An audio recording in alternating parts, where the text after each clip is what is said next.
When to lower your TRT dose. All right, this is a confusing topic because there's parties on both sides of you want to have ultra high testosterone and be super strong, and that's where you're healthy and there's no negative side effects to that. And then there's people that understand physiology a little more and understand, well, yeah, there certainly can be side effects to higher testosterone, not to mention estrogen is a lot harder to control, and estrogen has all these negative sides, which we're going to get into. There just may come a point. So look, maybe your testosterone protocol is perfect. If it is and you feel great and everything functions and you're healthy, awesome, stick with it. However, if you've got erectile issues, if your libido's kind of meh, or worse, tanked, if you're retaining water and you notice it because your face is puffy, if your blood pressure is rising, if you're having any kind of neurological symptoms associated with too much water retention and, potentially high hematocrit, if you can't get dialed in on TRT, that is the time to lower your dose. We're going to talk about it, where you should go, what you should do, what's going to happen, what to expect in this video.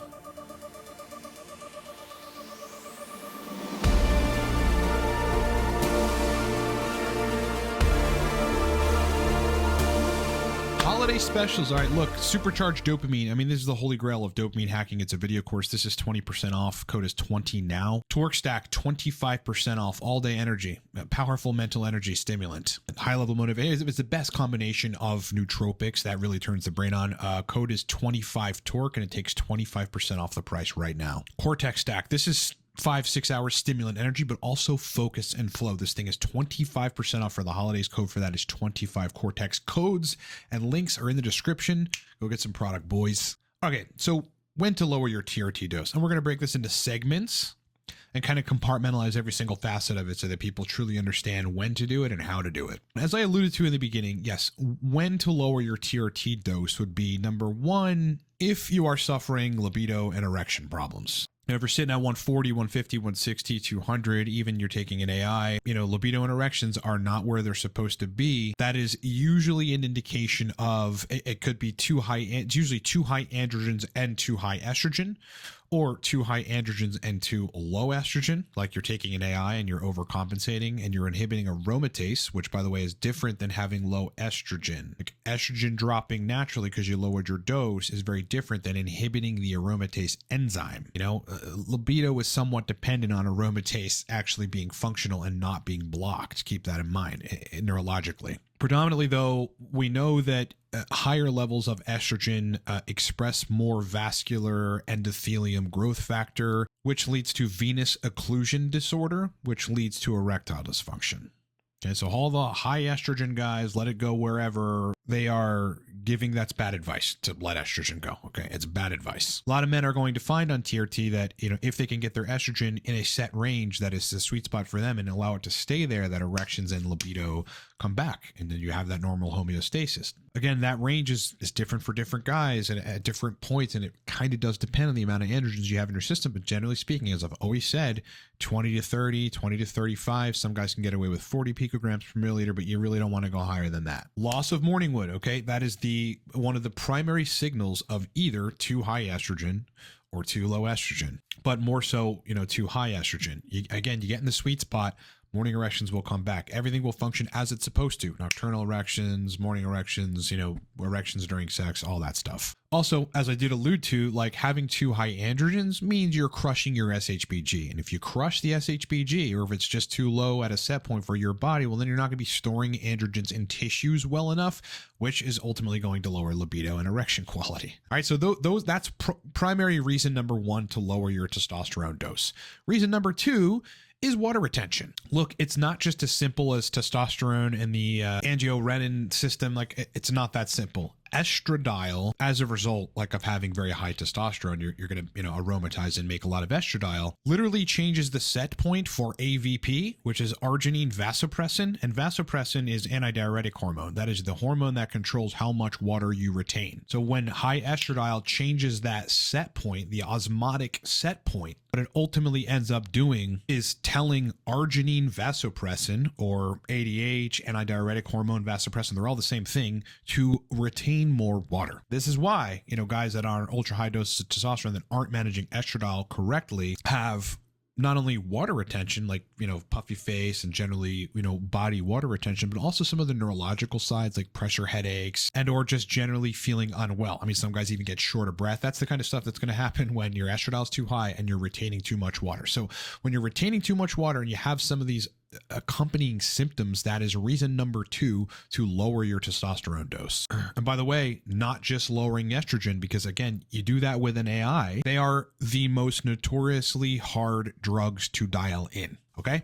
Again, you can drop the estrogen with an AI, but you're also inhibiting aromatase, and inhibiting aromatase will lower libido. You need aromatase activity to be converting testosterone to estrogen in the brain for libido. I'm oversimplifying it, but you need to understand that point. Reason number 3 to lower your TRT dose, and we'll just kind of gloss over this because this is less common, is you're just generally overstimulated, right? Physiologically, this is explained as excessive sympathetic drive. So sympathetic nervous system overdrive. When you're in that point, it's harder to relax. It's harder to sleep. It's even harder to have libido and erections in some cases because you're just fucking like your brain is going crazy and you don't feel relaxed. Reason number 3 to lower your dose is sympathetic overdrive. And you will know that feeling because you will not sleep well. You will be over energized. You'll feel like you drank too much coffee. You'll be excessively wired. Now let's talk about practical strategies for lowering your TRT dose. Let's just get right into that. So number 1, you want to reduce it in small increments. Let's say you're at 150 milligrams testosterone a week. You're running 1,000 IU HCG a week, and you're running into estradiol issues or water retention or some of the libido problems, some of the issues that I just discussed. At that point, a 30 milligram reduction is enough. It's a lot, but it doesn't really cross that threshold to where you're going to have very significant side effects. So if you're having some of these issues at 150, keep the HCG the same. Take your dose down to 120. Do that immediately. Your estradiol in 2 to 3 weeks or so is going to drop, and some of the negative symptoms, therefore, are also going to change, likely for the better in that period. It just may be the case that, you're dropped to 120, and after that levels out after about 4 weeks or so, and the rest of the cypionate or whatever you're taking is out of your system, that is your ultimate sweet spot. Maybe it gets estradiol at 35 or 40 picograms per milliliter, and you can tolerate that, and everything functions well. However, like for a good degree of guys, especially men that are taking HCG, which is causing extra aromatization via optimizing aromatase functionality in the testicles, therefore giving you more estrogen, they're going to need to go even lower. So yes, you should drop in 20 to 30 milligram increments, but then if your problem isn't resolved, you got to drop it even further. At that point, I'd go down to 90 milligrams. Now I'm going to get into the low testosterone intake kind of realm and explain why it's really not bad. And it actually can be very good to be low dosing TRT. I mean, you drop your dose to 90 milligrams. Well, again, less material to convert to estrogen, right? Less aromatization happening full body. Again, in this particular example, you still have HCG in the mix, causing some aromatization, giving you some testosterone. So it's not just like you're on TRT and you've lowered it to 90. Well, you're on TRT plus HCG, and HCG makes you make more testosterone as well. Now, in that particular case, a lot of men are going to be just fine at 90 milligrams testosterone a week and 1,000 IU HCG a week. I mean, that's a pretty good protocol, all things considered. And look, your test might actually go down to 650, 700. But again, if you're having side effects at the higher doses and estrogen is harder to control, it is worth it to take it down to that level. Still, at 700 nanograms per deciliter or even 650, you're doing better than 85, probably as an estimation, percent of naturals above 30. You want to be healthy. You want to feel incredible. If too much testosterone is causing issues and you still have that thing in your head, like I just need to be jacked on ultra high testosterone, you need to fucking forget about that and think about your health and think about the balance of hormones and where you're supposed to be. Would you rather be excessive and having side effects just because you want to say you have ultra high testosterone, or would you rather feel awesome, have your dick fucking work great and have libido and all that and be very, very healthy in terms of biomarkers, water retention, these kind of things? I have seen men go successfully down to between 60 and 70 milligrams of testosterone a week while keeping HCG in the picture. So again, that 1,000 IU or so a week, 60 to 70 milligrams testosterone a week, they end up at 650, even 700 for some guys 800. But the estrogen drops to between 20 and 35 picograms per milliliter. And therein, they have a much better time on testosterone. No water retention, no high blood pressure, no neurological symptoms, no high hematocrit. Like they wake up with steel rods, they're having nocturnal erections, they're horny, they're interested in sex. sex function's awesome. The climax sensation is there. Everything works. This same principle would apply to someone that's on 200 milligrams of testosterone a week and, I don't know, 700 IU HCG or even more. You know, just drop down in 30 milligram increments, let it balance for 4 weeks. Get bloods if you want to. That's always useful to have the lab readings to see what's happening within your body, and then decide what to do from there. You know, if you want to lower, if you lower it to 170, and then at that point you figure estrogen's still a little high and sex drive's coming back, like things are positive happening, but you still think like it can be better, then drop lower. You know, take it from 170 down to 140. Again, you know, run that for 4 weeks, 5 weeks, see how you fare, test labs, and then continue going down if you absolutely need to. The primary thing I want to say is if you're on higher doses of testosterone and everything is functioning great, libido, erections, you're not retaining a whole lot of water, you don't have high hematocrit, and there's no wacky symptoms that are taking place, then stay there. Like, totally stay there. It may be the case that a year down the line those symptoms will come on because estrogen's a little wacky and how it rises and then how it changes, like, again, arginine vasopressin and your water retention neurological mechanisms, like in the pituitary. But if you're fine where you're at, stay. Okay. But if you're having all these symptoms, I want to make the point that less can be more on TRT.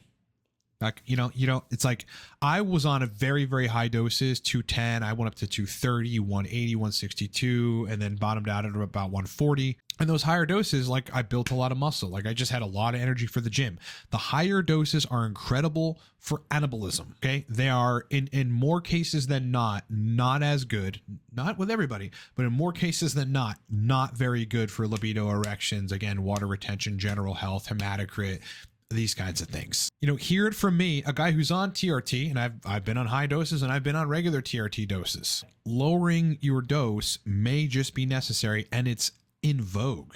Okay, it's cool. Go to the testosterone subreddit and you're going to see a lot of guys after a year or so on 200 or even 150 lower it to 90, and then suddenly all the estrogen symptoms go away. You know, libido and erections are like it's supposed to be on testosterone. Look, their set point for testosterone is like they need to be at between 600 and 700. I mean, that's a high functioning, high testosterone male. You don't need to be super physiological, and especially if it comes with fucking side effects and it's interfering with your libido or health, there's zero point in doing it other than anabolism. Okay, if you want to build some muscle for now, stay at the higher doses if everything's function okay, you know, or you can tolerate some of the side effects for now, cool, but then go back down. You always have that option, and it's not a bad thing. All right, as I said at the beginning, Cortex, these are holiday specials. Cortex stack right now, 25% off. I mean, this is 5-6 hours of focus and flow and stimulant energy. The code for that is 25 Cortex. And then there's the emperor of nootropic stacks. Look, Torque is about as epic of a nootropic stack as you're going to get your hands on. Extremely noticeable and very powerful for mental energy and motivation. 25% off Torque stack right now. The code for that is 25 Torque. Links and codes are in the description of this video. And again, both of our new courses, but particularly Supercharged Dopamine. If you're having dopamine issues, this course is an outline with very specific instructions on every dopamine enhancing protocol I have ever learned in the course of 16 years of experimenting with myself as well as consulting clients on this. Code for this to get 20% off is 20 now. All right, everybody. Now this should have been an hour-long video, and maybe it will be. I just wanted to, make the major points as succinctly as possible for time's sake. Maybe another full breakdown on this moving forward. Appreciate you being with me. Hope you're having a great day, and I'll talk to you in the next one.